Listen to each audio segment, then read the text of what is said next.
Kesempatan kita hanya pendek sekali karena panitia memberikan waktu hanya sekitar 1 jam saja, 1 menit. Sehingga kalau disuruh mengajar meditasi mungkin agak sulit ya dalam 60 menit. Mungkin kita akan diskusi saja atau menambah wawasan tentang meditasi. Sehingga dalam 60 menit ke depan ini kita bisa mendapatkan manfaatnya dan juga bisa mendapatkan pegangan untuk kita nanti di rumah. Pada dasarnya meditasi adalah latihan konsentrasi, latihan keterampilan memusatkan pikiran. Jadi meditasi itu bukan upacara, meditasi bukan doa, meditasi tidak meminta sesuatu, tapi meditasi itu berlatih untuk memperoleh keterampilan.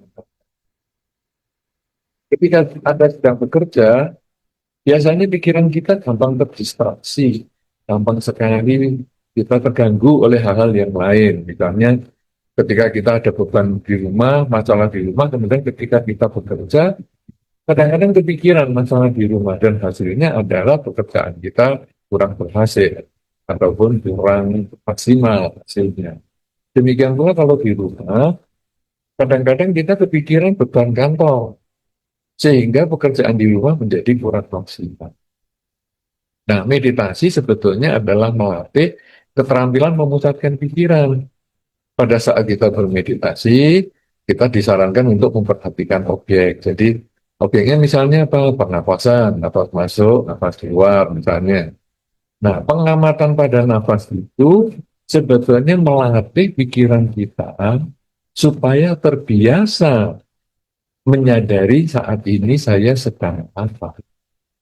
Karena itu ketika kita memperhatikan nafas masuk keluar, kemudian memikirkan hal yang lain, kita segera kembalikan, kita tarik kembali supaya masuk pada perhatian nafas kita satu satu atau masuk keluar. Nanti mikiri yang lain lagi kita kembalikan lagi ke nafas. Nah, ini adalah keterampilan sehingga kalau istilah orang-orang itu menyebut ada muscle memory yang Anda misalnya menggunakan kalkulator. Pertama dulu kalkulator itu kalau Anda mau memasukkan pembukuan misalnya, menoleh ke kiri bukunya, kemudian menoleh ke kanan kalkulatornya, nolnya 1, nolnya 2, nolnya 3, dan sebagainya, Anda masih noleh kanan dan noleh kiri, sampai pusing mungkin di awal-awal pekerjaan. Tetapi, kalau kita sudah terbiasa menggunakan kalkulator itu, maka timbullah kebiasaan yang disebut muscle memory. Jadi, otot kita ini sudah punya memori. Jadi kalau nolnya 1 itu apa yang dipencet, nolnya 2 apa yang dipencet, nolnya 3 apa yang dipencet, angka 1, 2, 3 itu apa saja yang dipencet, maka ketika kita melihat yang sebelah kiri, data pembukuan kita atau keuangan kita, kemudian yang kanan ini sudah nggak usah noleh, kita sudah bisa langsung menghitung. Itu kalau yang menggunakan kalkulator, yang menggunakan keyboard itu juga sama.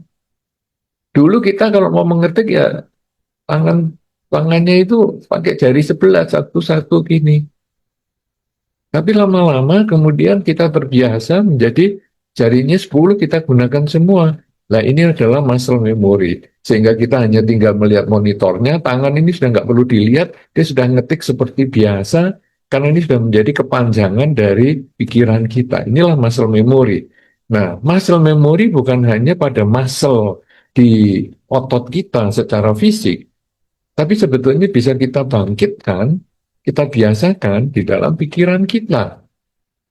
Nah, jadi yang kita latih di dalam meditasi ini adalah muscle memory yang kita anggap sebagai dalam tanda petik muscle-nya otak kita, otot-otot di otak kita itu supaya terbiasa sadar saat ini saya sedang apa.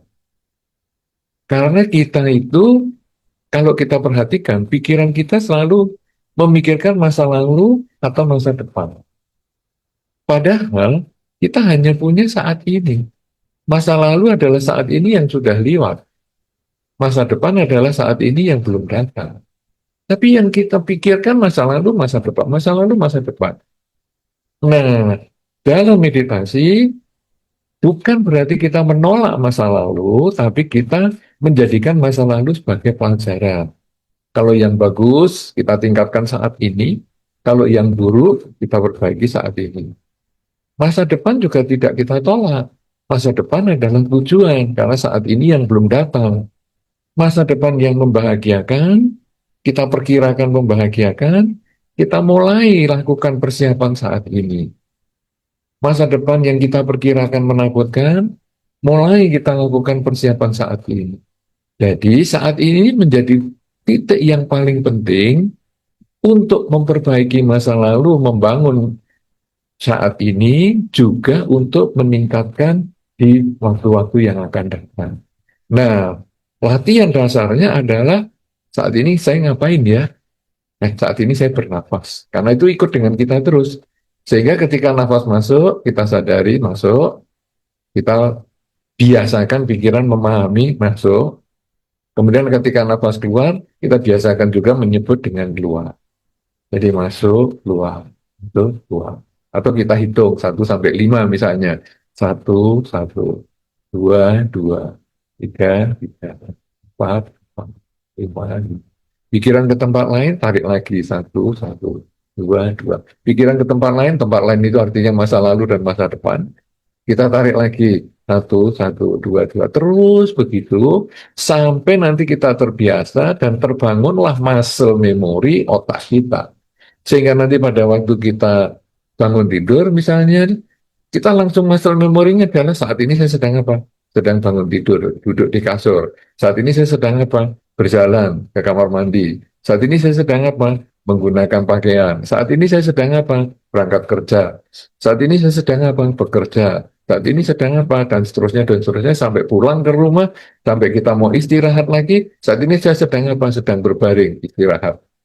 Begitu kita sadar saat ini sedang berbaring dan istirahat, tidurnya gampang sekali. Tapi kalau kita pikirannya ke masa lalu, masa depan, tidurnya sulit sekali. Sehingga orang mengatakan, saya kok sulit tidur ya?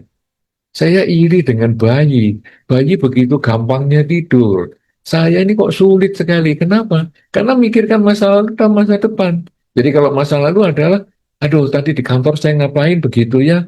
Aduh saya kok melakukan kesalahan itu, stres. Itu masa lalu. Masa depan juga begitu. Besok saya mau dipanggil bos, ngapain ya? Apa mau dinaikkan gaji saya? Apa saya mau dipindahkan ke posisi yang lebih nyaman? Jadi kita nggak bisa tidur. Kenapa? Karena tidak pada saat ini. Nah, begitu kita sadari saat ini, saya sedang apa? Sedang berbaring. Sedang apa? Narik nafas. Nafas masuk, nafas keluar. 5 menit, tidur. Apapun yang terjadi tadi di kantor, apapun besok yang akan terjadi, kita tidur saat ini. Nah, ini adalah prinsip dasar meditasi ya. Jadi meditasi adalah keterampilan memusatkan pikiran, dan latihan meditasi pagi bangun tidur, malam mau tidur, kita biasakan seperti itu. 30 menit pagi bangun tidur, malam 30 menit, sebetulnya adalah membiasakan membangun muscle memory di otak kita, supaya kita selalu sadar saat ini sedang apa.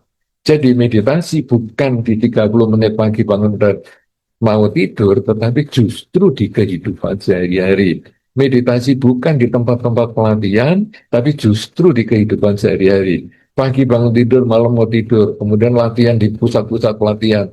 Itu sebetulnya adalah latihan meditasi, bukan meditasi yang sesungguhnya.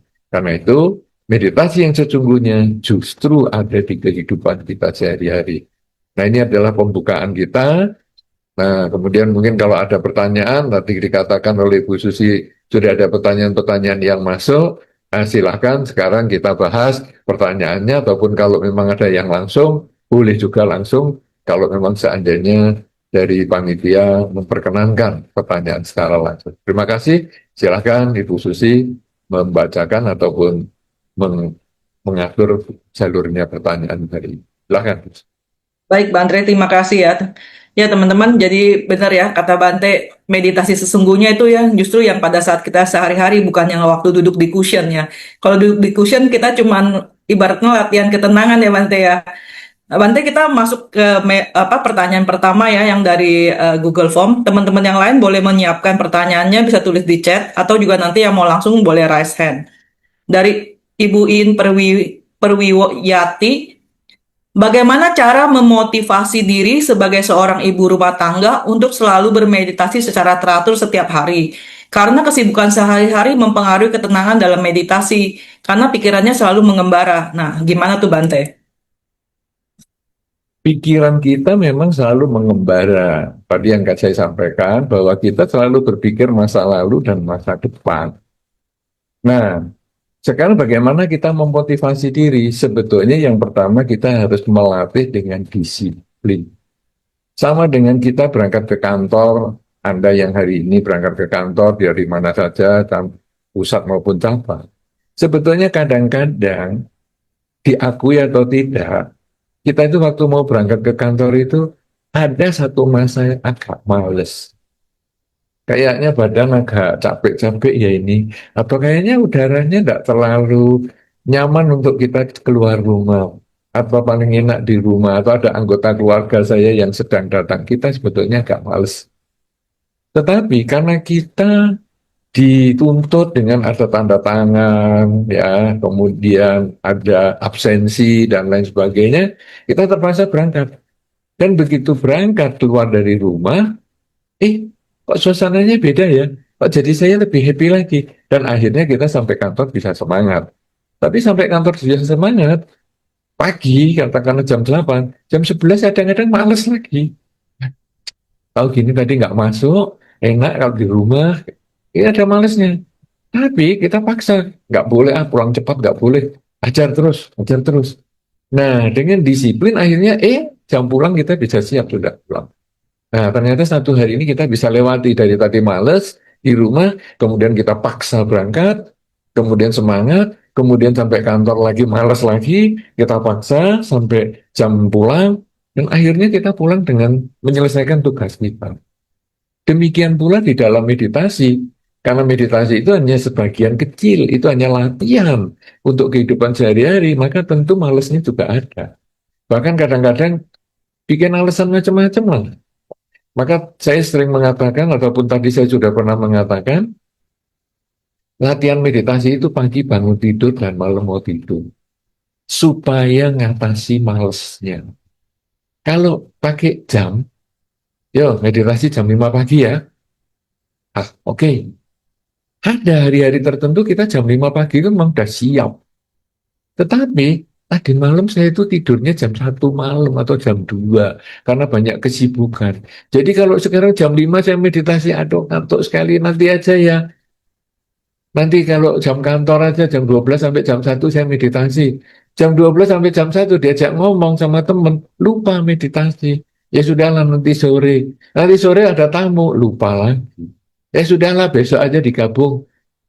Besok digabung lupa atau terlalu banyak. Saya meditasi biasa setengah jam. Kalau besok saya gabung, berarti saya kan 1 jam. 1 jam saya harus bangunnya lebih awal untuk berangkat kantor dengan tepat waktu. Aduh, enggak, sudah enggak. Jadi dari ngutang akhirnya ngemplang. Nah, tapi kalau bangun tidur dan mau tidur itu paling enak. Saya bangunnya jam berapa ya biasa hari ini? Oh, jam 5. Oke, meditasi jam 5, 30 menit. Ini hari Minggu, meditasinya bangun tidurnya jam berapa nih? Jam 9. Oke, jam 9 meditasi. Kan enak, nggak ada alasan. Karena kita pasti bangun tidur. Mau tidur juga gitu. Kalau kita tentukan sore misalnya, meditasi jam berapa? Jam 7 malam ya? Oke, jam 7 malam ada tamu. Aduh, gimana ini? Mau ngusir juga nggak enak. Masa, maaf ya, saya meditasi dulu setengah jam. Kamu cemilan-cemilan ini habisin dulu. Nggak seperti itu juga kan? Akhirnya sudahlah nanti aja. Akhirnya tamunya pulang jam 10. Nggak usah meditasi lah. Saya biasanya jam 7. Nah, ini kita cari alasan. Dasarnya apa? Males. Kita itu penuh dengan ketamaan di dalam hidup kita. Seneng yang menyenangkan untuk kita pertahankan, dan yang tidak menyenangkan kita tolak. Meditasi adalah sesuatu yang bagi sebagian orang kurang menyenangkan. Sehingga kalau bisa kita tolak aja lah pakai alasan macam. Nah, tapi kalau mau tidur, misalnya sekarang mau tidur jam berapa nih? Saya biasanya tidur sore itu jam 8. Oke, berarti sebelum tidur meditasi. Aduh, tapi hari ini ngantuk sekali, nggak bisa jam 8, jam 6 ya. Saya tidur, oke, jam 6 itu meditasi, jam 6 sore. Oh, saya tidurnya malam jam 12. Ya, jam 12 meditasi. Nah, jadi dengan kita disiplin, pagi bangun tidur, malam mau tidur, otomatis kita termotivasi diri. Apalagi kita pesen sama keluarga kita.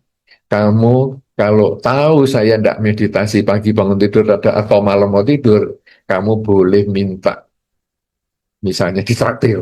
Nah, jadi kita menggunakan unsur luar, unsur eksternal untuk memotivasi diri kita. Misalnya anak, pasangan hidup, atau siapapun juga, kamu kalau lihat saya bangun tidur atau mau tidur nggak meditasi, boleh nuntut saya.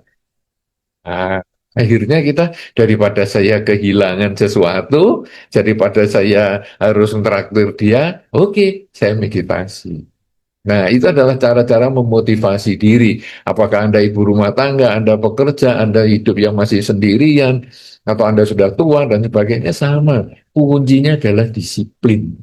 Karena meditasi itu adalah membangun muscle memory di otak kita.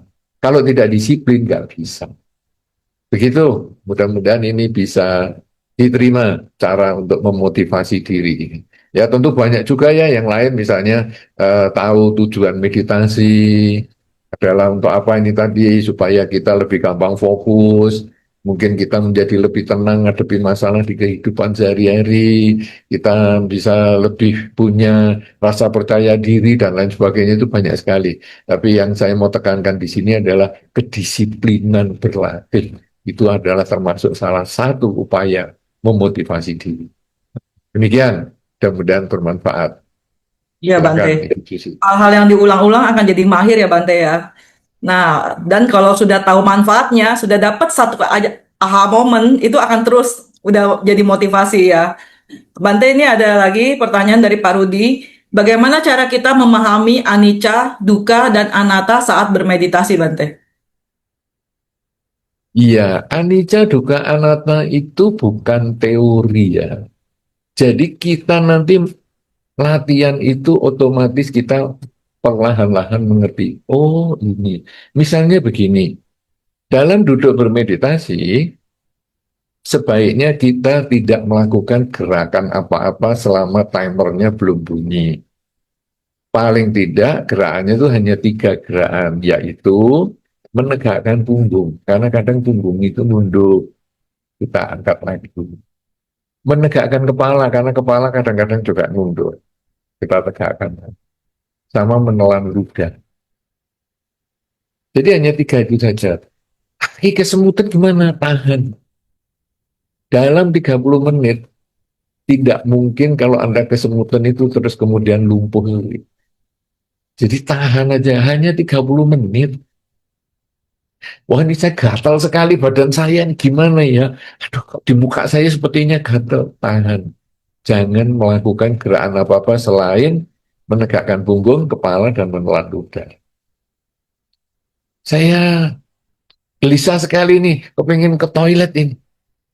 Tahan dulu, nggak jam. Seperti kalau kita mau ke toilet tapi pesawat sudah mau mendarat, ya sudah disuruh buka jendela dan sebagainya, kan kita ya terpaksa tahan, karena kalau nanti kita berdiri pasti diomelin sama pramugari. Jadi akhirnya ya kita tahan, kan bisa setengah jam. Nah, jadi itu kemudian kita tahan semua. Nanti di dalam pikiran kita ini pada saat menahan itu otomatis muncul beberapa pengertian. Salah satunya adalah tubuh ini memang tidak kekal sungguhan. Dulu ketika saya muda, nggak mau 3 tahun yang lalu lah, duduk setengah jam ini gampang sekali. Kenapa ya sekarang setelah saya usianya nambah begini kok duduk setengah jam ada aja, kesemutan lah, kepengen ke toilet lah, gatal sana, gatal sini, aduh kok nggak enak semua. Memang umur ini ya, hidup tidak kekal, umur ini cepat sekali. Nah nanti itu otomatis ngerti, jadi nggak usah anicca, anicca, anicca. Ya, tidak seperti itu. Anda tidak usah membayangkan itu. Ya, Kalau kita mau memahami ya, karena pemahaman anicca, dukkha, dan anatta ini hanya salah satu aja, Anda akan menembus ketiganya. Karena ketika Anda tahu ketidakkekalan, maka Anda akan tahu bahwa itu semua adalah dukkha. Ya, jadi tidak bisa Anda tahan semuanya, dan itu juga adalah anatta. Jadi tidak bisa Anda kuasai semua itu karena dia berjalan secara alamiah. Itu penembusannya itu satu saja seperti sudah mengerti ketiganya. Itu seperti dalam ruang ada tiga pintu. Pintu anicca, dukkha, dan anatta.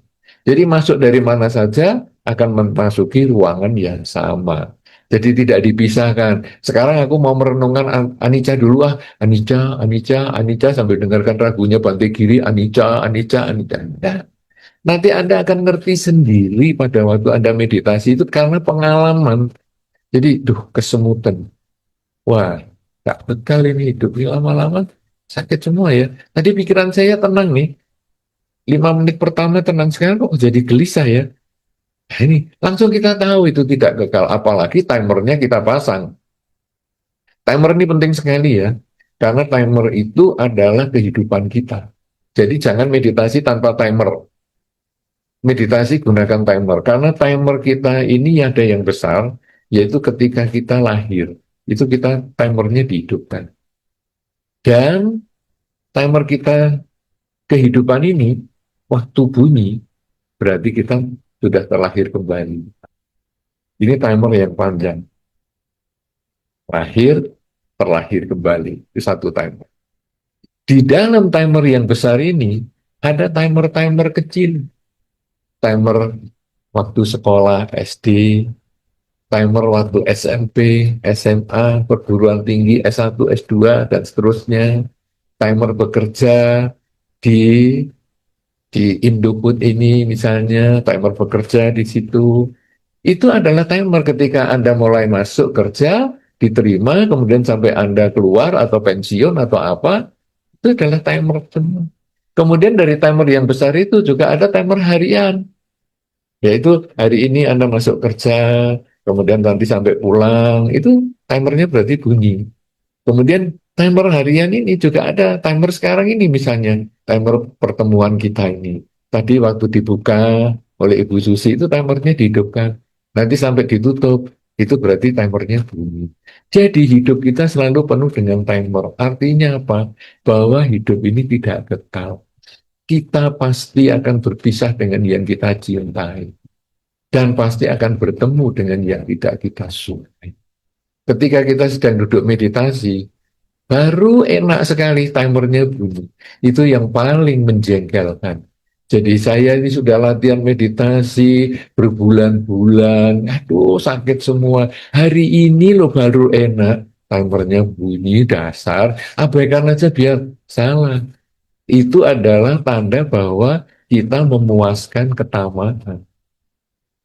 Kita sekarang tahu, oh timernya bunyi. Padahal enak. Oke, cukup dulu.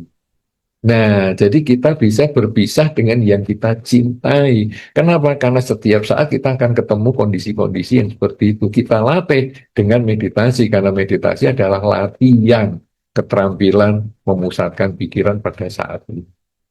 Sebaliknya, ketika kita kesemutan, kita tahan aja sampai timernya bunyi. Dan hasilnya adalah, loh, timer bunyi kok saya kesemutannya hilang. Iya, berarti tadi kesemutan itu adalah psikosomatis, kayak bosan meditasi, saya nggak suka meditasi, saya kepingin segera melakukan hal yang lain, muncullah rasa kesemutan. Begitu timernya bunyi, hilang. Ya, kemudian ada bosan dan sebagainya. Dengan permainan timer itu, kita lalu melihat hidup yang tidak kekal. Memahami anicca, maka kita tahu anicca, dukkha, dan anatta. Sekaligus. Sehingga, oh ternyata tubuh saya ini juga bukan milik saya. Saya suruh, diam kamu, jangan kesemutan. Nggak bisa. Diam kamu, jangan kebelet ke toilet. Nggak bisa. Semua itu ada prosesnya.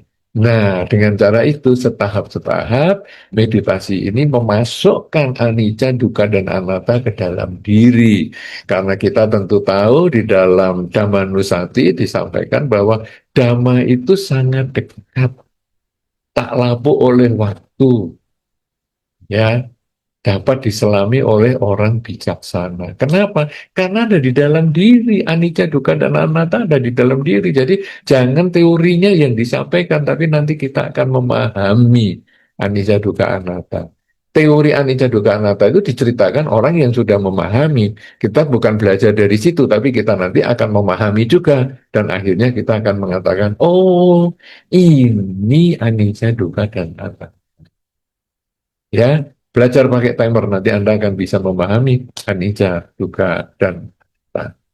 Baik, silahkan Bu Susi lanjut. Pertanyaan selanjutnya ya dari YouTube, kita ambil dari YouTube, dari Pak Warsito Huang. Sukihotu, selamat siang Bante. Kadang-kadang seseorang kalau ditanya, dia langsung bisa menjawab dengan mudah. Apakah ini termasuk salah satu hasil meditasi Bante? Anumodana. Ya, sebetulnya begini. Ketika orang ditanya kemudian bisa menjawab, berarti pertanyaan Anda itu di dalam skop yang dia miliki, skop pengetahuan yang dia miliki, skop pengalaman yang dia miliki.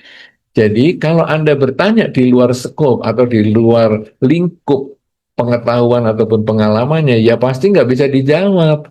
Jadi misalnya sekarang Anda memegang ballpoint, kemudian Anda tanya sama orang yang sudah pernah mengerti itu ballpoint. Jadi Anda ngomong, ini apa ini? Karena itu skop pengalamannya dia, skop ingatan dia, dia langsung otomatis ngomong ballpoint. Kok tahu kamu? Ya iyalah, saya sudah pernah tahu itu banda itu ballpoint. Tapi kalau ballpoint itu bentuknya beda, mungkin bentuknya Mickey Mouse atau apa begitu, tunjukkan apa ini? Eh, apa itu ya?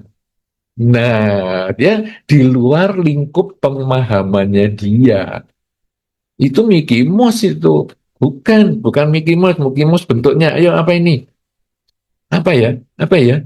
Nah, dia berusaha memasukkan data baru di dalam lingkup pemahaman dia, pengetahuan dia. Kemudian Anda ngomong, ini kan ballpoint. Ini loh kalau ditarik kepalanya isinya ballpoint. Oh, ballpoint. Nah, dia masuk data baru. Masuk di dalam lingkup pengetahuannya. Sehingga minggu depan Anda ngomong lagi, ini apa yo? Ballpoint. Nah, jadi kalau Anda ditanya dan bisa menjawab karena ada di dalam lingkup pengetahuan dan pengalaman Anda. Misalnya, kamu tahu nggak nih caranya ngubah setting HP ini gimana? Oh, gampang itu mereknya sama punya saya. Lingkup pengalaman Anda. Tapi ketika di luar lingkup pengalaman Anda, aduh aku nggak pernah pakai HP itu gimana ya? Coba ya saya pelajari dulu. Nggak bisa, nggak bisa. Kenapa? Nah, karena di luar lingkup pengetahuan dan pengalaman Anda. Ya, jadi itu yang perlu saya jawab bahwa kenapa ditanya bisa langsung jawab? Karena di dalam lingkup pengetahuan dan pengalaman. Baik, silakan Ibu Susi. Iya, jangan selalu berharap meditasi itu kayak bisa ada mujizat kesaktian gitu ya Bante ya. Luar biasa jawaban Bante. Eh, Pertanyaan selanjutnya dari Zoom ya. Jadi saya bergantian antara Zoom, Google, dan YouTube ya, biar semuanya kebagian. Ini Pak Indra yang bertanya, mohon penjelasan Bante, sebelum meditasi apakah perlu membacakan parita dahulu atau bisa langsung meditasi? Yang kedua, bagaimana memulai meditasi objek Asubha? Untuk umat awam yang tidak bisa melihat Asubha langsung, di internet pun sangat terbatas, tidak ada untuk gambar-gambar tersebut. Mohon penjelasan Bante. Baik, sebelum meditasi apa yang harus dilakukan? Idealnya untuk umat Buddha baca parita, yang non-Buddhis berdoa, ya berdoa tetapi bukan meminta sesuatu, mungkin mengulang aja kalimat. Bagi yang tidak ingin beragama, maka dia bisa mendengarkan pengantar meditasi, lagu pengantar meditasi. Jadi bukan pengiring meditasi ya. Lagu itu hanya disetel kira-kira 3 menit saja.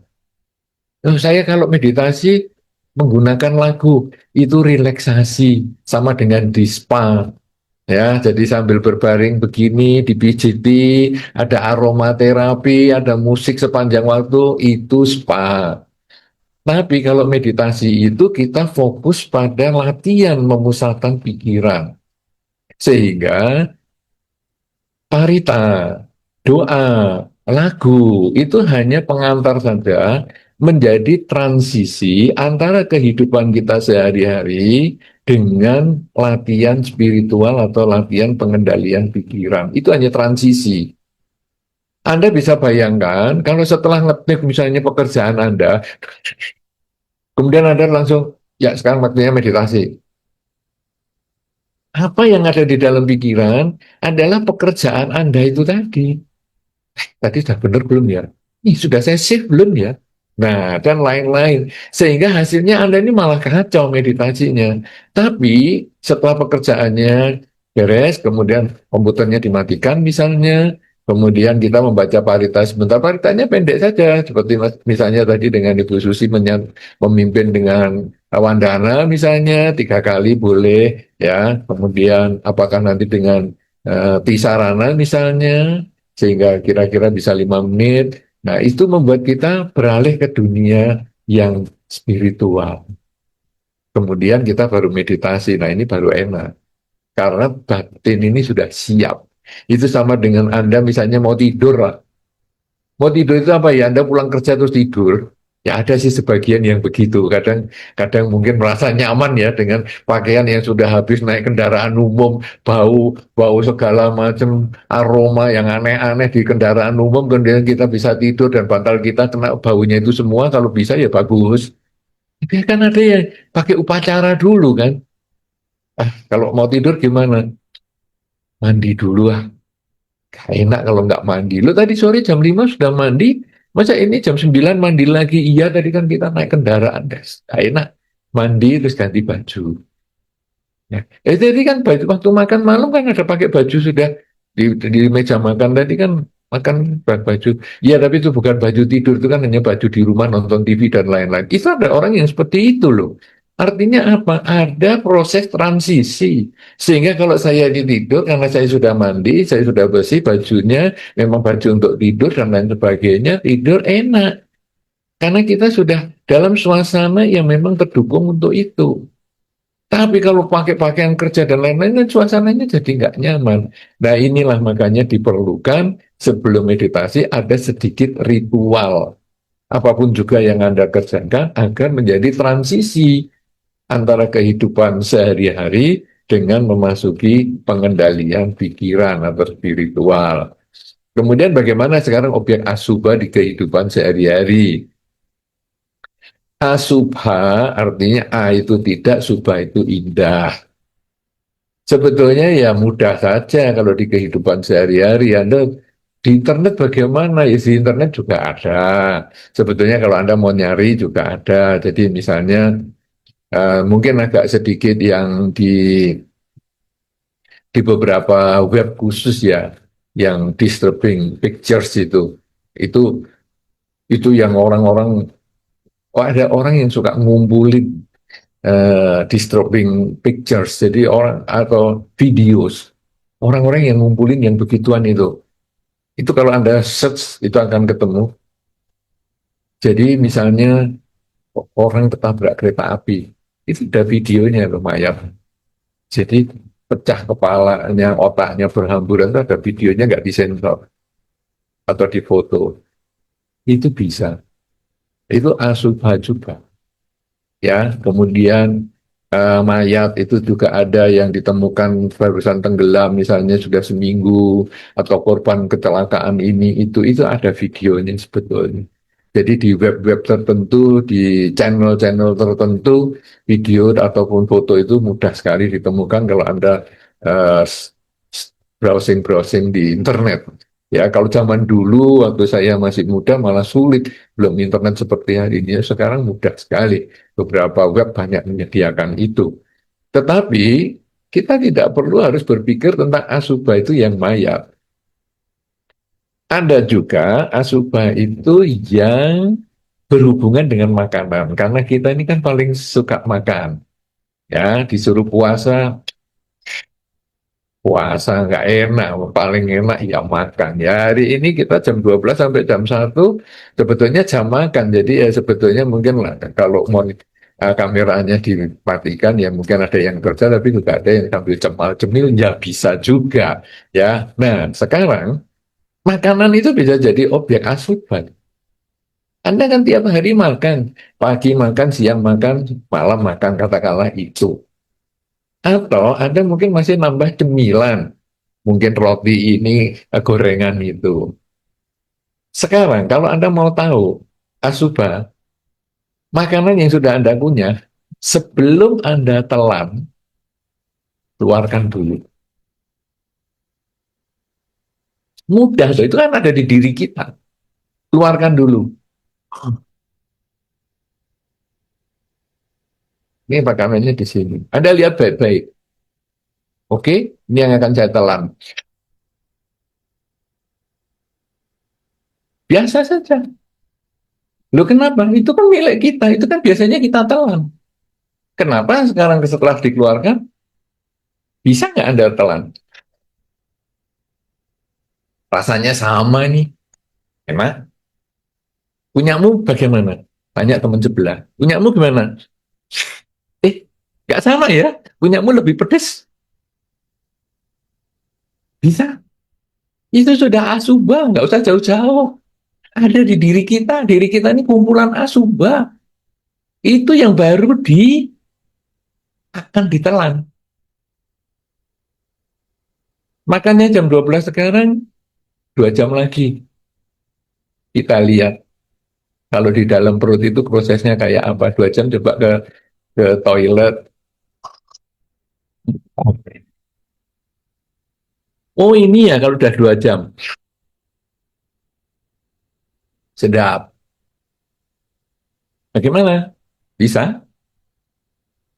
Bagaimana makanan ini kalau besok pagi? Itu lebih seru itu. Besok pagi ambil dari tempat yang agak jauh, tangannya agak jauh ke bawah sana. Ini kan makanan yang kemarin ini. Oh bagus juga ya, cabenya masih ada. Asubha. Tak usah jauh-jauh, ada di diri kita. Oleh karena itu Sang Buddha kan menyampaikan bahwa ya diri kita inilah kumpulan kekotoran. Tidak usah jauh-jauh. Ya. Nanti kalau rambut ini saja juga sudah jadi asup. Jadi makanan yang ada rambutnya saja kadang diklaim tuh sama restorannya. Ya ini ada rambutnya. Rambut adalah asuba. Gigi asuba. Anda makan di depan orang. Kenapa kalau orang ngambil tusuk gigi kok gini? Coba gini. Kira-kira Anda mau makan nggak? Itu asuba sudah. Gampang sekali. Anda punya gigi, saya punya gigi. Ayo kita adu gigi di meja makan. Aduh gigi saya kok aneh ya, ada dagingnya ngempit ya. Coba kamu lihatin di punya saya. Saya mau ke ke toilet sebentar ya. Titip gigi palsu, pegangkan. Coba. Jadi banyak di diri kita ini loh isinya kekotoran semua. Lihat cowok ganteng, lihat cewek cantik di depan Anda. Kira-kira Anda ada minat nggak sama dia? Gampang sekali. Ya, jadi bagaimana memulai objek coba? Lihatlah diri Anda sendiri, lihatlah lingkungan Anda, nanti Anda akan tahu bahwa kita ini kumpulan asuba yang tidak indah. Baik, silahkan lanjut.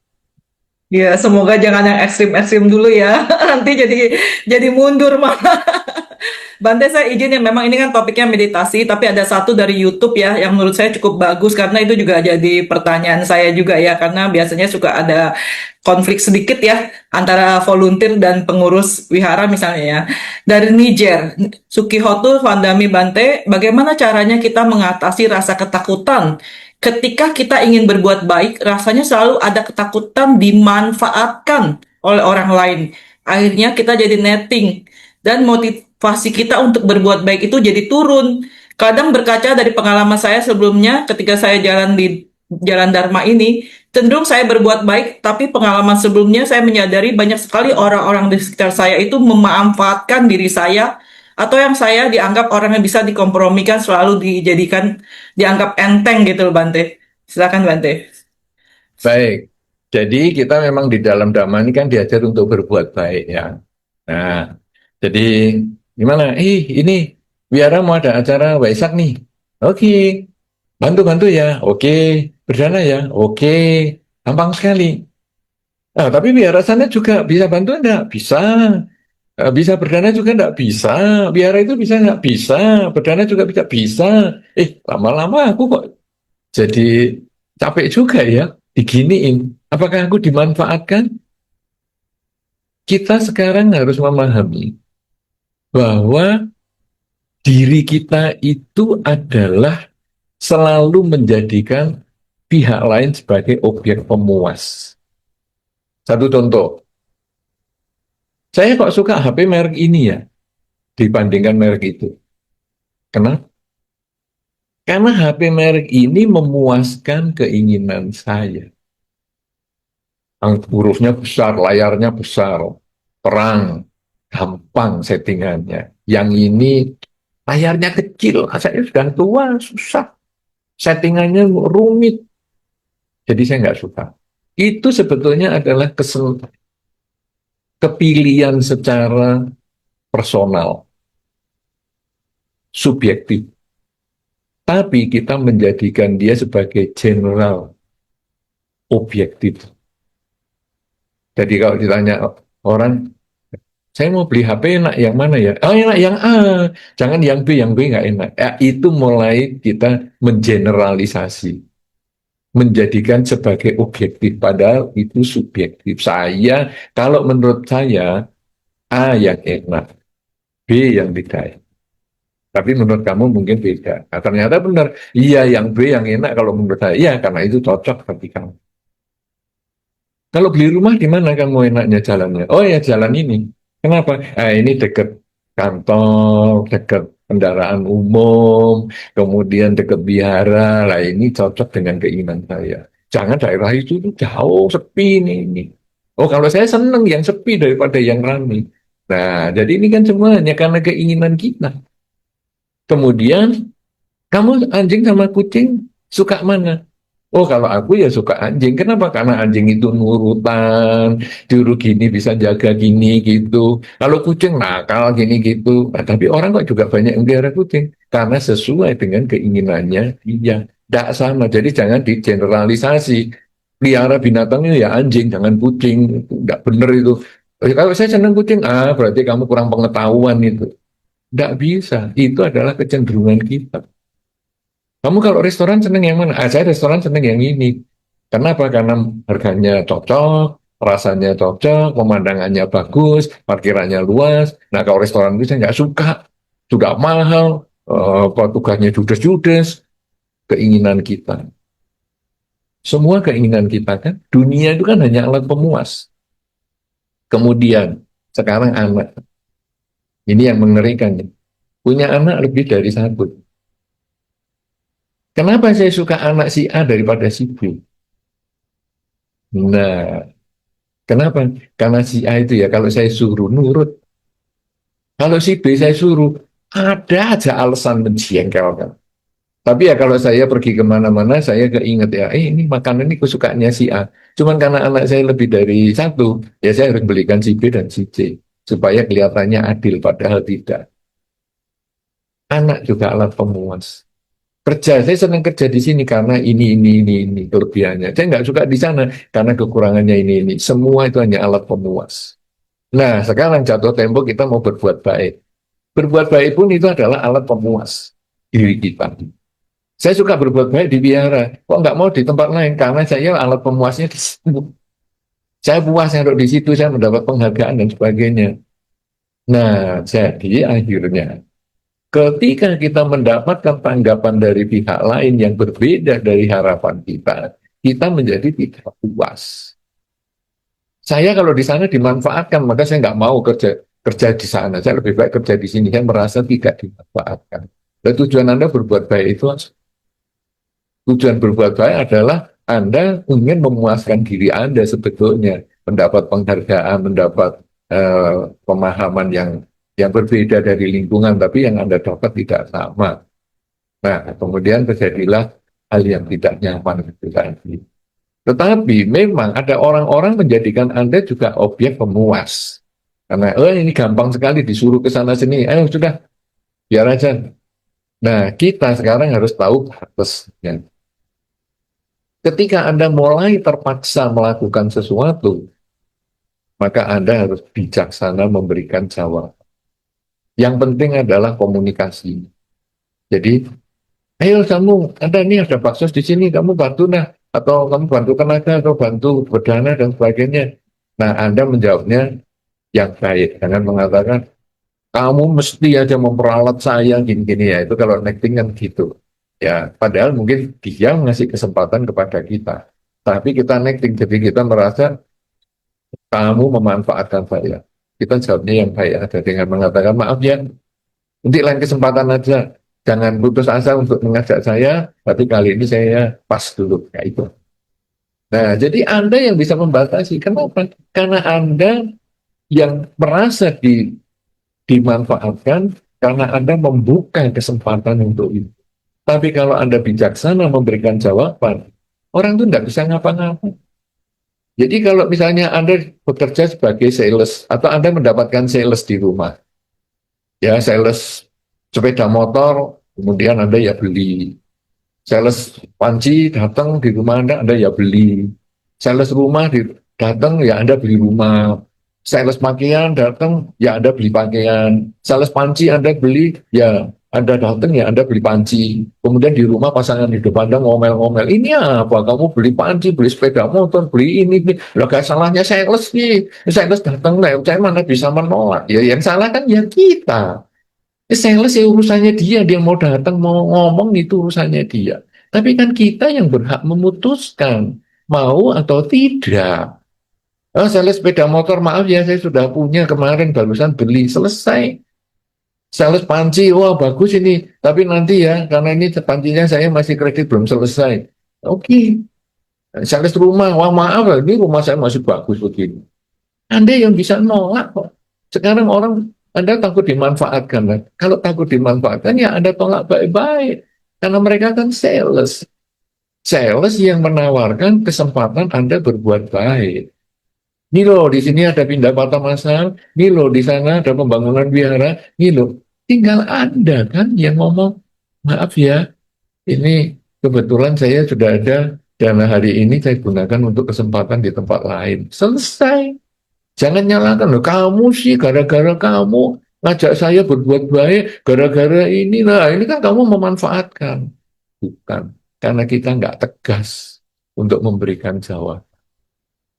Begitu, mudah-mudahan tidak ada negatif thinking lagi sama orang lain, karena semua itu adalah keputusan kita.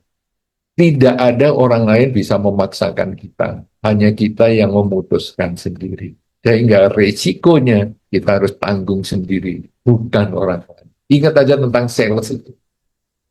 Anda beli barang bukan karena salesnya yang pandai, tapi karena Anda yang mentalnya lemah. Ya, Baik, luar biasa. Ya, luar biasa Bante ya. Tapi ada bagusnya juga kita jadi dimanfaatkan karena kita bermanfaat ya Bante ya, daripada nggak bermanfaat. Juga harus berani bilang tidak ya, harus berani bilang tidak. Kita harus melakukannya dengan kegembiraan hati. Ya, semua hal baik harus dilakukan dengan baik juga ya Bante. Bante ini ada 3 pertanyaan sebenarnya, jadi saya rangkum saja ya dari Ibu Santi di Google Form, dari Medula Oblong Lata di YouTube, dan Fung di Zoom. Intinya adalah gimana caranya menentukan metode meditasi yang cocok kalau kita tuh orangnya misalnya agak baperan atau mageran atau yang talk aktif misalnya hiperaktif itu metodenya apa nih meditasi yang cocok buat kita gitu kan. Terus juga kita tahu dari mana kalau meditasi yang udah kita pilih, kita jalankan itu sudah baik gitu, Kak. Hasilnya sudah cocok gitu ya. Sama katanya, apakah setiap meditasi itu harus ada lihat nimita gitu, Bante? Karena di beberapa tempat selalu ditanya, udah dapat nimita belum sih gitu. Nah, gimana tuh, Bante? Terima kasih. baik. Wah, 3 pertanyaan dalam waktu 10 menit nih ya. Ya, oke. Bagaimana ya metode meditasi yang Maaf cocok? Bante kalau Tujuan, boleh, maaf Bante eh, kalau boleh perpanjangan waktu kita bisa sampai 13.30 sih. Kalau boleh, kalau oke, ya terima oke. kasih. Berarti masih ada 35 menit. Nah, begini, apakah meditasi yang paling cocok metodenya? Sebetulnya kita harus tahu bahwa tadi tujuan meditasi itu apa? Tujuan meditasi adalah membangun kebiasaan memusatkan pikiran. Berarti kalau Anda ikut pelatihan meditasi tertentu di tempat tertentu, saya menyarankan kalau latihan itu di beberapa tempat ya, katakanlah 5 tempat. Ya, di tempat A. Kalau Anda berlatih di tempat A, lupakan segalanya, katakanlah Anda pernah punya teori, pernah membaca ini, itu, pernah mendengar di biara begini, begitu, lupakan semua itu, ikutilah cara di A ini secara totalitas. Ya, jangan mempertentangkan. Kenapa? Karena teknik-teknik atau teori yang ada di A ini, praktek-praktek yang ada di A, itu sebetulnya sudah dilakukan di sana dengan hasil yang maksimal. Kemudian Anda ikuti secara total, lalu Anda rasakan, bisa nggak Anda memusatkan pikiran pada objek tertentu yang bisa cepat menangkap objek dan bisa mempertahankan untuk waktu yang lama. Karena kan kita seperti dalam pekerjaannya, begitu bangun kalau bisa kita langsung bisa fokus sampai di pekerjaan, sampai pulang kerja, sampai di rumah, sampai istirahat lagi. Berarti cepat pegang objek, tahan lama. Mampu nggak dia? Oke, cukup itu. Kemudian di B. Di B kita jangan belajar, jangan ikat pelajarannya di A. Istilahnya mungkin dikosongkan gelasnya. Atau kalau mungkin dalam bahasa pompa bensin, mulai dari nol ya Bu. Nah, jadi mulai dari nol. Ini, jadi kita kosongkan itu semua. Lalu kita ngikuti secara totalitas. Caranya di situ bagaimana? Kemudian sudah oke, cepat nggak bisa pegang objek, tahan lama nggak?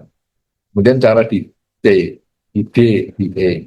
Nah, nanti dari 5 cara ini, mana yang paling menurut Anda cepat pegang objek, tahan lama? Berarti metode yang di situ adalah yang paling tepat. Baik untuk Anda yang baperan, mageran, hiperaktif, apa-apapun juga.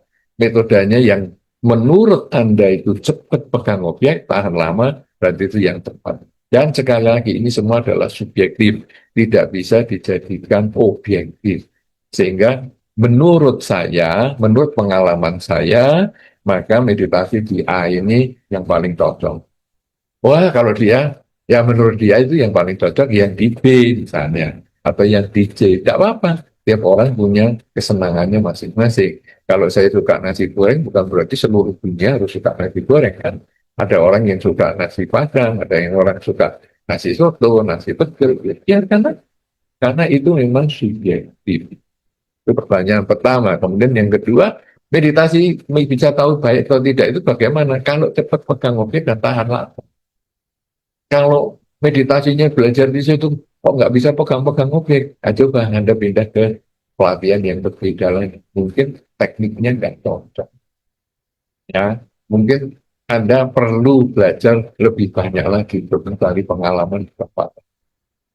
Cepat pegang objek, tahan lama. Itu adalah tandanya Anda berhasil dalam meditasi. Apakah di setiap meditasi perlu nimita? Sebetulnya tidak diperlukan, karena kalau nanti nimita itu diperlukan, gampang. Nimita itu adalah bagian dari memori yang di bawah sadar kita. Kalau kita mempelajari tentang asal mula manusia, ataupun alam alam semesta ini, kalau kita membaca riwayat terjadinya alam semesta, manusia ini kan terdiri dulunya kan dari alam-alam yang berupa cahaya. Ya, ketika bumi sedang terbentuk, kemudian ada makhluk-makhluk berupa cahaya ikut berotasi dan berevolusi di bumi ini, kemudian makan sari-sari tanah dan sebagainya, sehingga cahayanya menjadi berkurang, kemudian juga terjadi jenis kelamin, kemudian terjadi persilangan, kemudian terjadi makhluk, dan terus sampai akhirnya berproses evolusi menjadi manusia. Nah, sehingga manusia itu sebetulnya asalnya itu dulunya memang makhluk dari berupa cahaya. akhirnya sisa cahaya yang ada adalah kita. Kalau tadi kan makhluk-makhluk cahaya juga awalnya kan makan cahaya, tapi kemudian karena dia di dalam proses pembentukan bumi, dia akhirnya makan sari-sari bumi sehingga muncul fisik. Kita kalau lampu mati, itu sebetulnya kita ada kegelisahan. Jadi lampu pet mati semua. Kok mati? Kemudian kalau lampu hidup, kita langsung senyum. Bahkan ada di beberapa tempat, setelah matinya mungkin 3 jam atau lebih, lampu PLN hidup itu bisa tepuk tangan. Ure, hidup. Aneh. Untuk apa tepuk tangan? Oh, dia tidak melakukan show apapun juga. Itu kan hanya mati hidup kan hal yang biasa. Untuk apa Anda tepuk tangan? Karena kita sebetulnya cinta dengan cahaya. Makanya ketika Anda berada di tempat yang di musim dingin, mungkin kalau Anda yang sudah pernah ke luar negeri dan berada di tempat yang musim dingin, Anda itu sangat menghargai matahari. Sehingga naik bis atau naik kereta di negara yang musim dingin itu menggigil ya, pakai baju hangat. Kemudian di jendela ini ada matahari, langsung ada nempel ke situ. Wah enaknya. Padahal kalau di Indonesia ada matahari takut, langsung payungan. Tapi di luar negeri ada nempel gitu, jemur. Enak sekali. Kemudian jalan-jalan di lapangan gitu. Kemudian juga di square atau apa. Kemudian ada jemur bunga. Wah enak banget. Kenapa? Karena kita cinta dengan cahaya. Kemudian kalau pagi kena cahaya. Kalau malam gimana? Kalau malam paling senang itu ngobrol di bawah lampu. Lampu adalah cahaya. Itu yang dulu sebetulnya dimulai dengan api unggun. Orang-orang yang di goa-goa itu memasang api unggun dan dia menari-nari di sekitar api unggun. Tapi cahaya itu kesukaan kita. Di lalu lintas, kalau cahaya lampu kendaraan depan itu terlalu terang, kita yang naik kendaraan akan nubruk dia. Jadi bukan membuang ke tempat yang gelap, tapi justru kita mendatangi cahaya. Seperti binatang pelarong itu, mendatangi cahaya. Jadi kita ini sangat cinta cahaya. Nah, pada waktu kita meditasi, batin kita menjadi tenang. Kemudian, ketika kita sudah mulai fokus, itu seperti kalau air, sungai, ya, atau kopi misalnya yang diaduk, kopi tubruk, kemudian kalau sudah mengendap, maka kita bisa melihat cairan jernih di atas, tapi kelihatan dasar. Demikian pula pikiran kita. Ketika kita sudah mulai fokus, pikiran ini menjadi jernih dan kelihatan dasarnya. Dasarnya apa? Salah satunya adalah simpanan cahaya. Karena itu dari kehidupan awal manusia, kita itu makannya ya cahaya. Di dalam kehidupan sehari-hari kita suka cahaya. Kalau lampu mati kita gelisah, kalau lampu terang kemudian kita tenang, bahagia, dan sebagainya. Kalau lampu mati kita takut, kalau terang kita berani. Anda tentu tahu kalau masuk ruangan tertentu, kalau siang Anda berani, kalau malam Anda takut, padahal siang dan malam kursinya sama, mejanya sama, nggak jalan pindah kemana-mana, tapi kita takut dengan gelap. Nah, jadi akhirnya karena kita cinta cahaya, lalu memori kita tentang cahaya itu banyak, pada saat kita tenang cahaya itu muncul. Itu yang disebut nimitta. Jadi cahaya muncul di depan kita, yo di sisi sini, terbang sedikit ke sana, jalan ke sini, lewat sini, diem di depan, warnanya merah, kuning, hijau, dan sebagainya. Itu sebetulnya hanya bagian dari memori kita. Ya, kalau orang bisa melihat, ya itu abaikan saja. Tidak melihat, ya tidak apa-apa, karena itu bukan satu tujuan. Tapi kalau memang itu di dalam sistem meditasi yang dilatih di situ adalah tujuannya itu, ya seperti yang tadi saya sampaikan. Anda latihan di tempat A, B, C, dan seterusnya. Kalau memang tujuannya di tempat A itu harus melihat nimitan, ya Anda harus ikuti. Kalau perlu Anda memvisualisasi minimita itu. Nah, gampangnya nimitta itu gimana? Anda pandang aja lampu misalnya di plafon Anda itu Anda pandang. Ya, tidak usah kedip kira-kira 5-10 detik. Kemudian Anda tutup mata. Nanti lampu itu terbayang di pikiran Anda. itu sangat mudah. Ya, apalagi kalau Anda melihat matahari. Jadi tempat kerja Anda, jendelanya ini bisa melihat matahari. Anda lihat aja matahari 3 detik, kemudian Anda tutup. Nanti kan kelihatan. Atau jendela Anda terang, kemudian Anda pandangi jendela itu beberapa saat ya 5 detik misalnya, kemudian Anda tutup. Nanti jendela itu akan terbayang isi. Cuman warnanya berubah. Yang terang menjadi gelap, yang gelap menjadi terang. Itu seperti film zaman dulu, kalau kamera yang masih dicuci cetak film itu. Ya, nah, jadi itu semua ada di dalam memori kita. Bukan hanya nimita, nimita itu memori penglihatan. Memori pendengaran juga sama. Anda ketika sedang meditasi, nama Anda bisa dipanggil loh. Nama Anda yang waktu kecil, jadi yang nama di rumah. Kenapa? Karena nama rumah itu mungkin sudah Anda dengar sejak Anda belum ngerti bahasa, belum bisa diajak ngomong. Jadi misalnya nama di rumah Anda Bagong misalnya.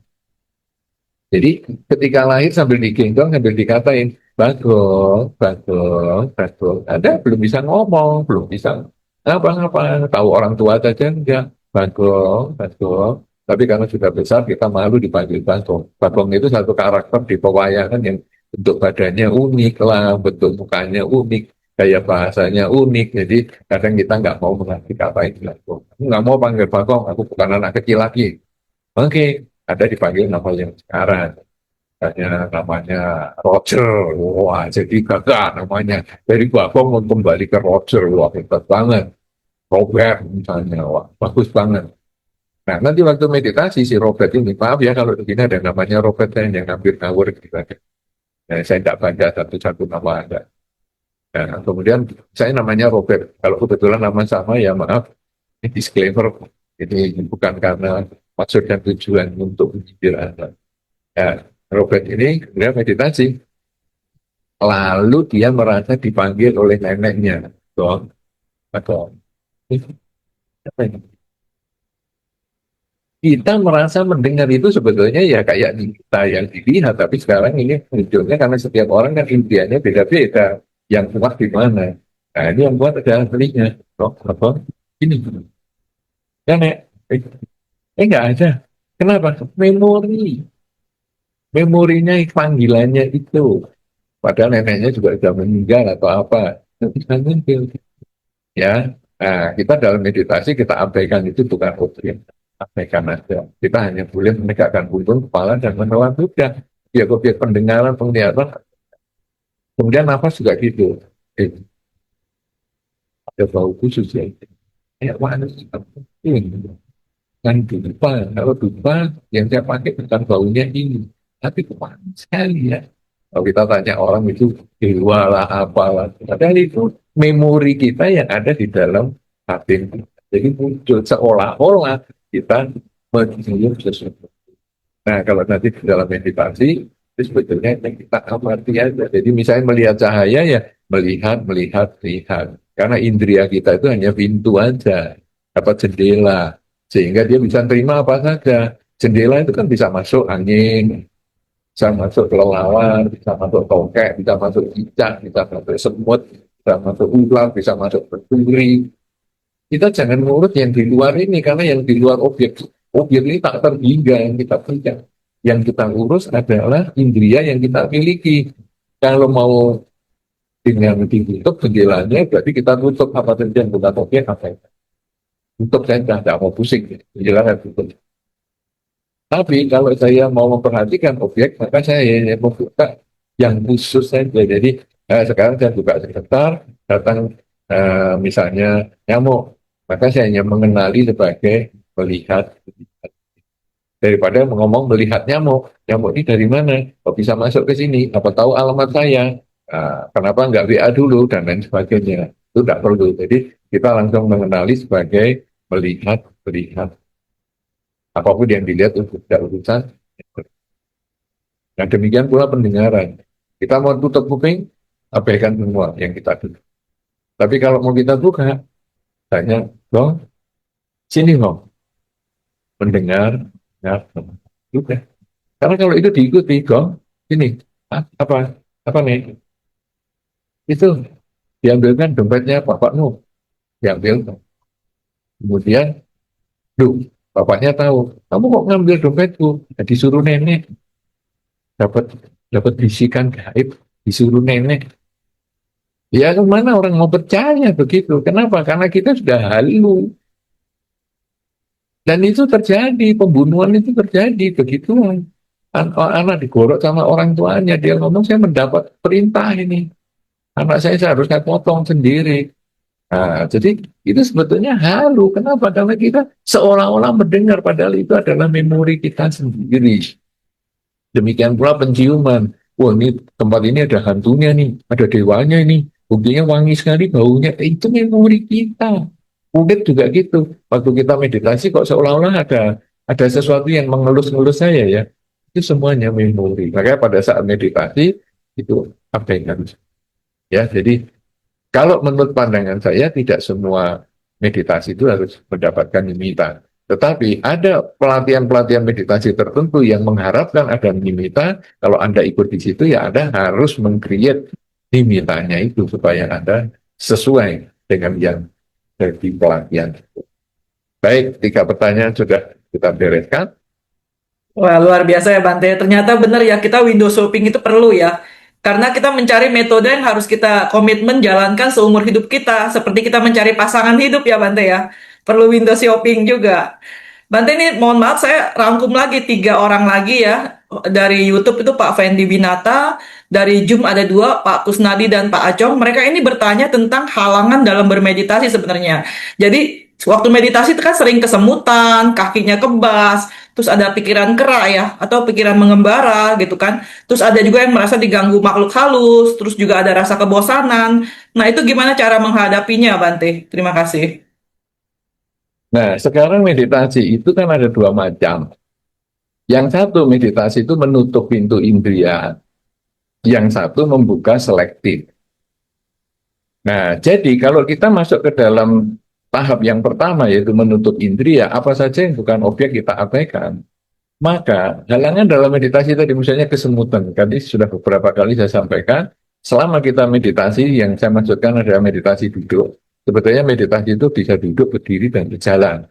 Ya, nah jadi kalau kesemutan itu berarti meditasi duduk, kita abaikan. Saya tadi sudah sampaikan setengah jam kita menahan untuk tidak bergerak, walaupun kesemutan tidak akan lumpuh, tahan gitu. Jadi tubuh kita itu asal tidak diikat pada tulang tunggal, ya, bisa tulang tunggal itu kan di tulang lengan atas atau paha. Kalau sampai kita ikat lebih dari 20 menit, itu bisa berproblem dengan peredaran darah yang menuju ke aliran bawahnya.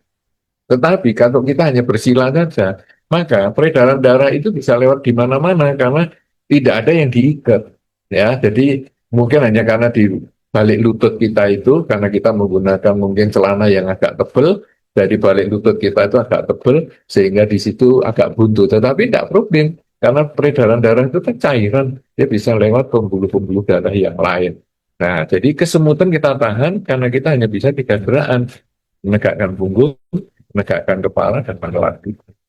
Abaikan saja. Pikiran kacau. Nah, ini pikiran kacau ini kita sadari dan kemudian kita kembalikan ke objek. Sebetulnya orang-orang yang meditasi dengan pikiran kacau, pikirannya memang sulit sekali dikendalikan. Gunakanlah objek meditasi yang lebih bersifat fisik. Misalnya, Anda menggunakan tasbih atau counter. Jadi, begitu. Kalau begitu, misalnya mengulang kalimat semoga semua makhluk bahagia, klik. Semoga semua makhluk bahagia, klik. Jadi dihitung. Semoga semua makhluk bahagia, semoga semua makhluk bahagia, semoga. Jadi ada fisiknya. Karena kalau Anda pengulangan saja, kemudian apalagi di dalam batin, bisa lupa. Muscle memorinya belum ada. Walaupun yang sederhana. Kalau Anda mau buktikan adalah, mungkin Anda hafal dengan Budang Saranang Gejami, ya, di sarana ya. Budang Saranang Gejami, Damang Sanggang, kemudian Butiampi, Tatiampi, itu Anda hafal. Itu kalau Anda ucapkan, maka muscle memori Anda jalan. Yaitu ketika Anda ucapkan, pikiran Anda kemana-mana, buntut yang terakhir ini Anda masih ingat, dia akan kembali ke situ. Itu pasti Anda nggak lupa kalau dilafalkan. Coba kalau dibaca di dalam batin. di sarana bisa lupa. Karena Anda tidak ada buntutnya ini, tidak ada muscle memorinya. Jadi muscle memori otaknya ini kan belum jalan. Jadi tadi sudah ini, terus yang mana ya ini? Nah, Anda bisa ngulang tuh. Kalau Anda pernah mengalami ini, maka sesungguhnya itu artinya bahwa kalau kita meditasi menggunakan objek misalnya pernafasan, kemudian kita duduk, hanya sekedar secara mental saja, pikiran kacau pasti hilang. Tapi kalau kita ubah menjadi fisik, itu menjadi lebih mudah.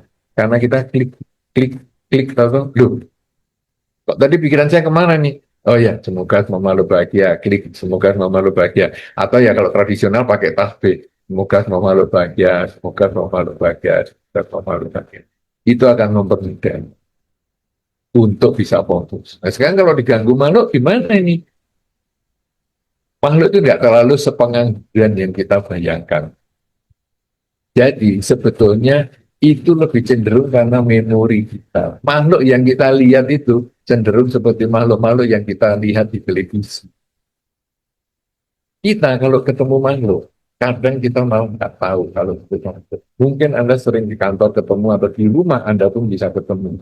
Yaitu misalnya begini, Anda pulang kerja atau Anda masuk kerja.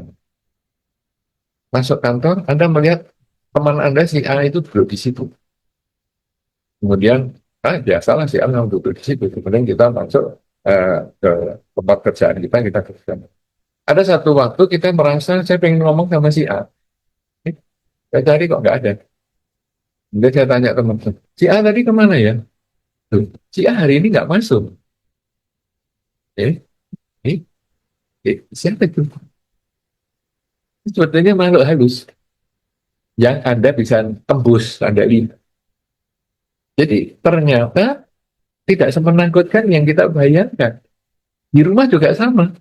Kita pulang dari kerja, kemudian kita beres-beres dan lain-lain. Kita lihat keluarga kita, anggota keluarga kita kayak duduk di ruang tamu nonton TV.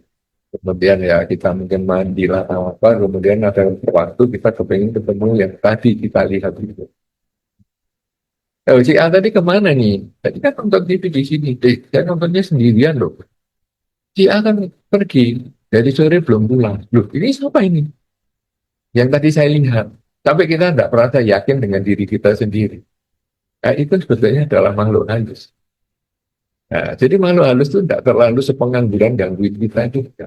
Karena itu, ketika kita sedang meditasi, gunakanlah yang versi satu itu tutup aja seluruh pengetahuan. Apa saja yang bukan objek, abaikan. Jadi melihat makhluk, melihat cahaya, melihat apa, abaikan, saya nggak mau pusing. Pokoknya saya tahunya. Kalau sudah begitu, meditasinya apa? Tapi kalau ngurusin makhluk, ada makhluk, ini kakek saya nih, kakek saya sudah meninggal lama nih, ya gimana nih, saya mau ngobrol sama dia.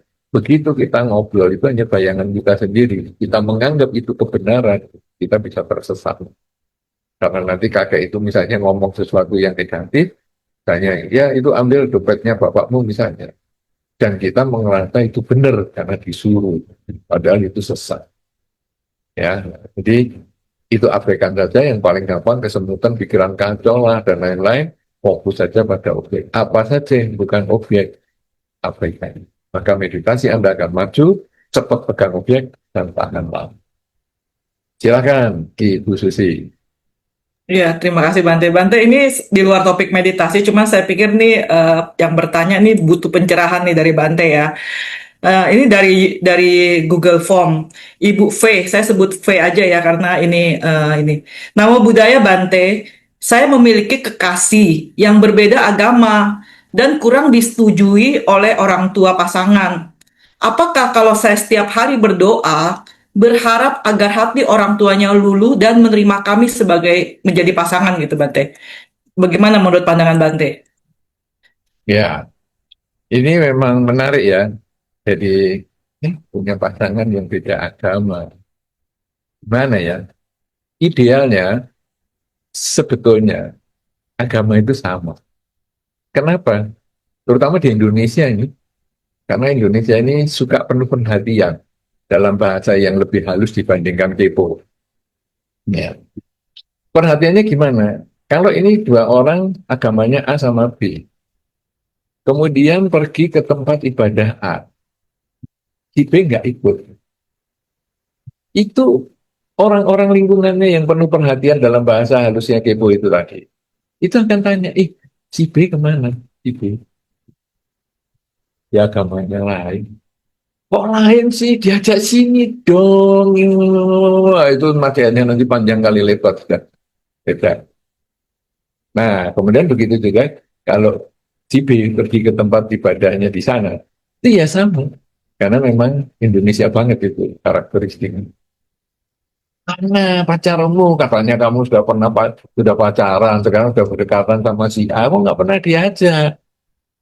Nah, namanya lain. Ya, gimana sih kamu nih? Tokoh di sini kok malah agamanya beda, ini gimana? Nah, itu kepo-kepo gitu. Akhirnya si A sama si B ini kadang-kadang menikahnya di C. Jadi akhirnya tidak di A, tidak di B, dia di C. Sudah nggak ada orang yang mau tahu urusan kita. C.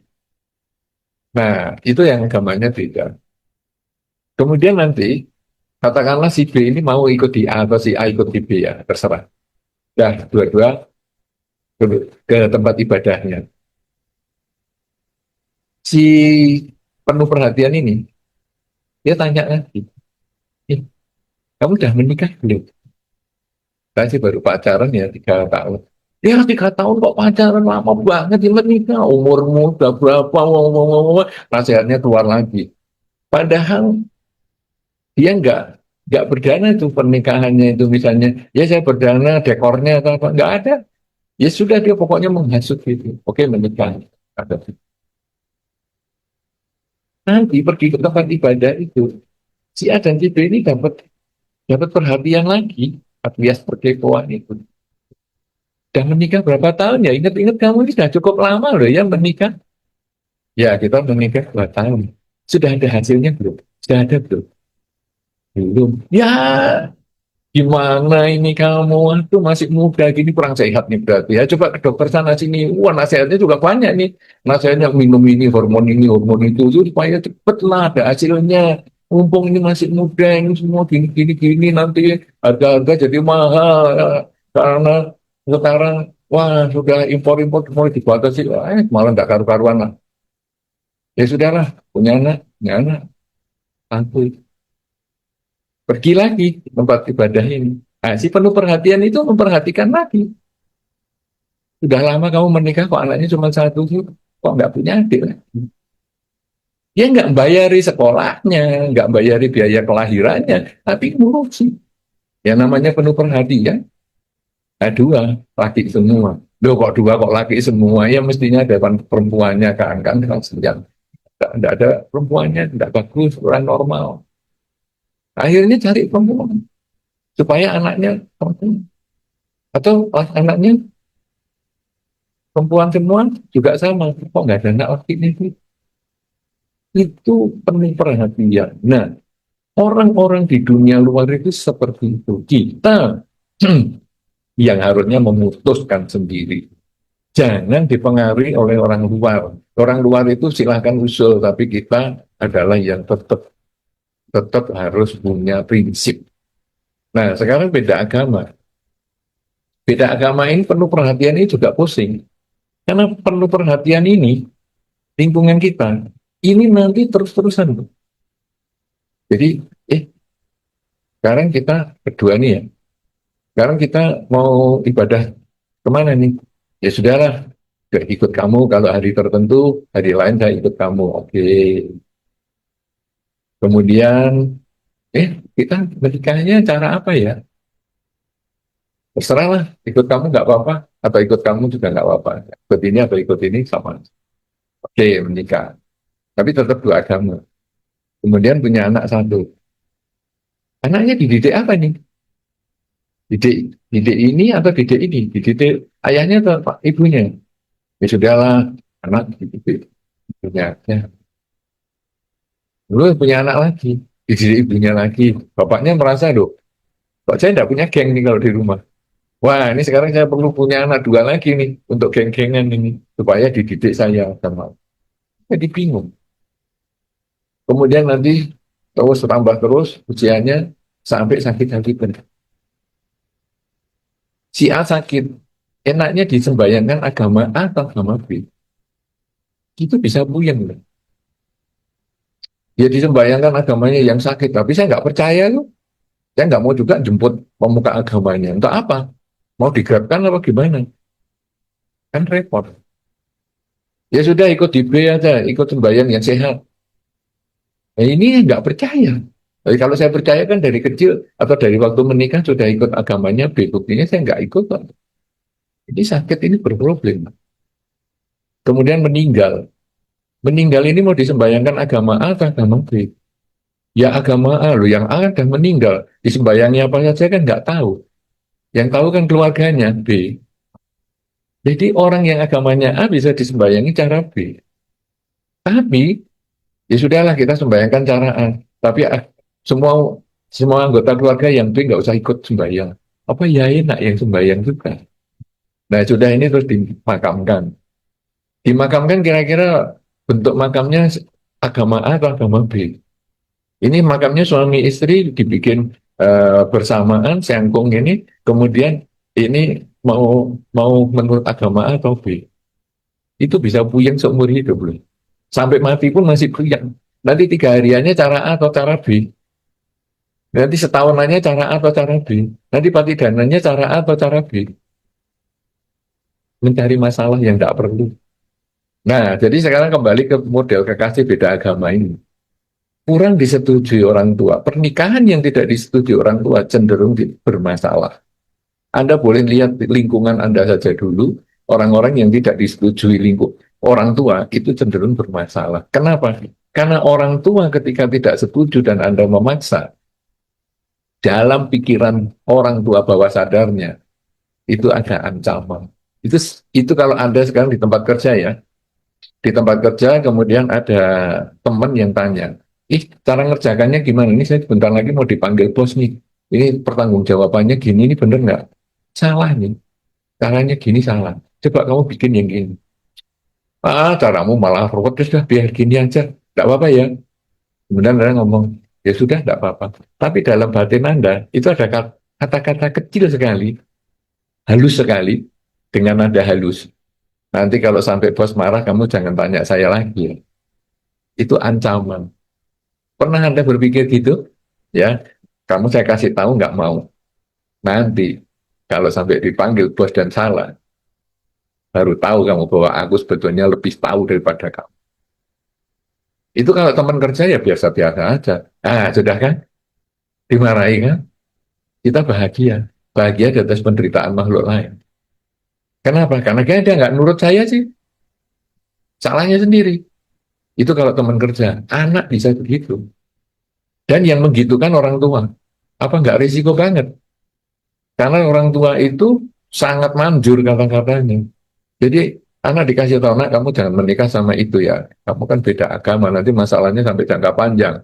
Saya ini orang tua, ini tokoh di tempat ibadah saya. Kamu kalau sampai menikah dengan agama lain kan saya juga gengsinya hancur-hancuran juga ini. Kan kita kan didesak sama yang penuh perhatian di lingkungan itu. Kok mantumu kok bukan agama ini? Itu penuh perhatian sekali lingkungan kita itu. Luar biasa. Berbahagialah ada di lingkungan yang penuh bahagia, yang penuh perhatian itu. Nah, kemudian orang tua nggak sepakat, tapi kita maksa. Saking maksanya sampai hamil salah satu. Wah, tuh gimana ini? Orang tua ya sudahlah. Tapi apa yang ada di dalam pikiran orang tua? Nanti kamu tahu sendiri ya. Kalau sampai kamu ini tidak bahagia, jangan minta ampun sama orang. Itu kata-kata di bawah Anda. Dan perkawinan yang tidak disepakati orang tua cenderung tidak umur panjang. Anda boleh lihat juga artis-artis yang tidak disepakati orang tuanya dan sebagainya karena beda agama. Endingnya itu ya cuma itu aja.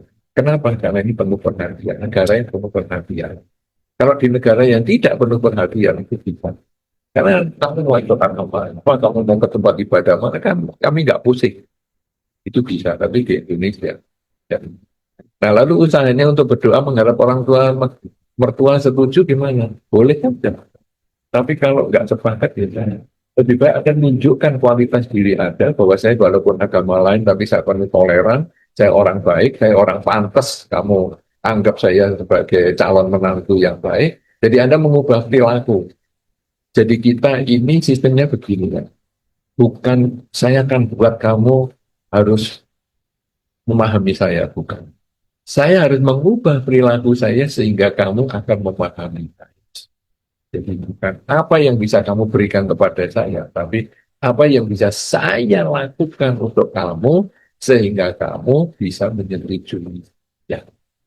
Jadi bukan doa, doa sih boleh saja, tapi yang penting adalah perubahan perilaku sehingga orang tua itu menganggap ya memang agamanya nggak sama tapi kelihatannya baik sekali. Daripada ikut agama yang sama tapi kelakuannya nggak baik, lebih baik ini menantu itu yang agamanya beda tapi dia luar biasa. Nah, begitu kita dapat stempel luar biasa sama orang tua atau calon mertua itu, tidak usah doa-doa, kita langsung walking, lampu hijau. Ya. Tapi kalau kita hanya doa-doa-doa, dikira mistis. Aku kok jadi kayak bukan diriku lagi ya.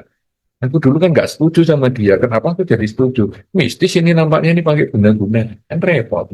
Tapi kalau kita mistisnya itu dengan kelakuan yang lebih baik, maka orang tua atau mertua itu akan menyepakati dengan sungguh-sungguh. Karena kita memang layak menjadi penantinya. Ya, pikiran kita, ucapan kita, dan perilaku kita adalah sangat berharga. Lewatkan. Sayang kalau saya punya menantu calon yang seperti ini saya lewatkan hanya gara-gara agama. Sudahlah biar agamanya beda. Karena dia menantu yang berkualitas. Jadi sanggupkah Anda menjadi menantu yang berkualitas? Kalau sanggup tunjukkan kualitas Anda, maka Anda akan diperbolehkan, disetujui mendapatkan pasangan itu. Tapi kalau Anda tidak bisa menjadi orang berkualitas, sampai lama pun Anda tidak akan disetujui. Dan jangan buang waktu, karena di dunia ini isinya kan hanya dua jenis saja. Umumnya dua jenis, mungkin ada beberapa jenis, tapi oke lah umumnya dua jenis, pria dan wanita. Jadi kita begitu melek mata, pasti ketemu lawan jenis. Kenapa harus maksa yang satu? Sudahlah, kita ganti cerita sama yang lain. Karena tiada rotan akar pun jadi. Mungkin orang ini hanya cocok jadi teman. Menjalin percintaan belum tentu masuk ke dalam pernikahan.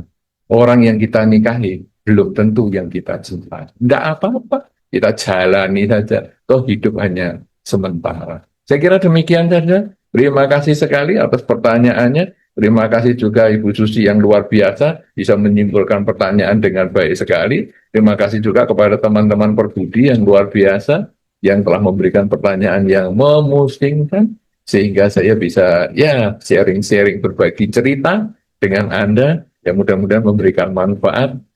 Terima kasih, sukses terus untuk Anda. Sampai ketemu di lain kesempatan. Terima kasih Ibu Susi. Silahkan ditutup acaranya.